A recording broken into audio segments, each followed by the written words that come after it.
Seigneur fit pour moi des merveilles. Il élève les humbles, dit Marie à Élisabeth, comme nous l'entendrons ou le lirons dans l'évangile d'aujourd'hui, en cette solennité de l'Assomption de la très sainte Vierge Marie. Dans la fête de l'Assomption, l'Église célèbre la montée de Marie au ciel après sa mort terrestre, ou sa dormition, comme le disent nos frères orthodoxes. Marie est montée non seulement dans son âme, mais aussi avec son corps.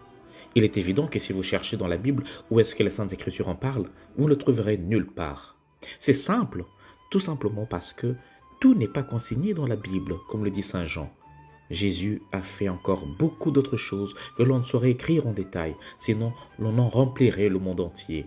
Jean 21, 25. Mais ce qui a été écrit l'a été pour que nous croyions que Jésus est le Christ, le Fils de Dieu, et qu'en croyant, nous ayons la vie en son nom. La Bible nous rapporte plusieurs récits des corps disparus ou enlevés. Rappelons-nous d'Enoch, qui avait été enlevé par Dieu pour ne pas connaître la mort. Il disparut et n'a plus été vu, comme nous le lisons dans Hébreux 11, 5. Ou Moïse, qui après sa mort fut enterré dans la vallée au pays de Moab. Mais personne ne sait où se trouve sa tombe. Saint Jude racontera même que l'archange Michael s'était disputé avec le diable le corps de Moïse. Jude 1, 9.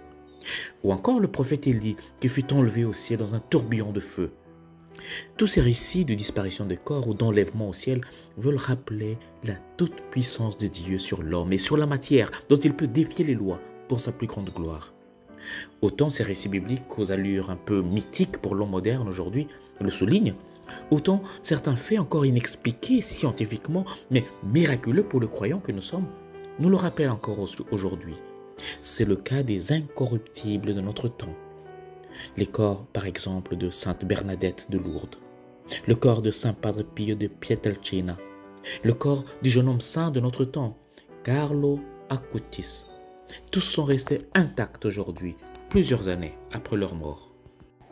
Célébrer l'Assomption, c'est célébrer la grandeur de Dieu qui s'est penché sur Marie après sa mort, comme elle le chantait dans son Magnificat. Elle, l'humble servante, celle que toutes les générations appelleront bienheureuse. L'Église croit fermement que le corps virginal qui apporte le Verbe de Dieu ne pouvait connaître la corruption du tombeau. Voilà pourquoi la Vierge Marie, après avoir achevé le cours de sa vie terrestre, fut élevée, corps et âme, à la gloire céleste, pour ressembler plus parfaitement à son Fils, Seigneur des Seigneurs et vainqueur du péché et de la mort. Préfigurant ainsi ce qui attend tout croyant et que nous proclamons dans la foi en Jésus-Christ et en la résurrection de la chair. Marie est la véritable arche, le tabernacle saint qui a accueilli le Verbe de Dieu. En elle, la parole qui au commencement était avec Dieu et qui au commencement était Dieu, a pris chair et s'est fait homme. Elle est la mère du Verbe, Nyina wa Jambo, comme elle s'était révélée à Kibeho, au Rwanda. Heureuse donc celle qui a porté en son sein le Fils de Dieu et l'a nourri de son lait, comme nous le lisons dans Luc 11, 27. Mais plus heureuse encore est Marie, comme voudrait nous l'expliquer Jésus, parce qu'au-delà des liens du sang, elle est celle qui a écouté la parole de Dieu, qui en elle s'est fait chair, et l'a gardée fidèlement. Aujourd'hui au ciel, elle partage sa gloire, corps et âme, avec son Fils Jésus. Prie donc avec moi. Bienheureuse Vierge Marie, Mère du Verbe, et Mère de tous ceux qui croient en lui et l'accueillent dans leur vie, obtiens-nous la lumière et la force nécessaires pour accueillir avec empressement l'appel de ton Fils à nous convertir pour vivre selon son évangile.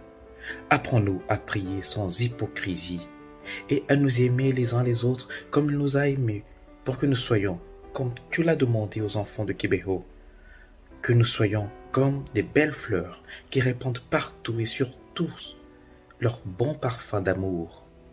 Ô Nyina wa Jambo, prie pour nous, maintenant et à l'heure de notre mort. Amen. Et que le Seigneur vous bénisse, vous-même et vos familles, au nom du Père et du Fils et du Saint-Esprit. Amen. Bon dimanche et bonne fête de l'Assomption.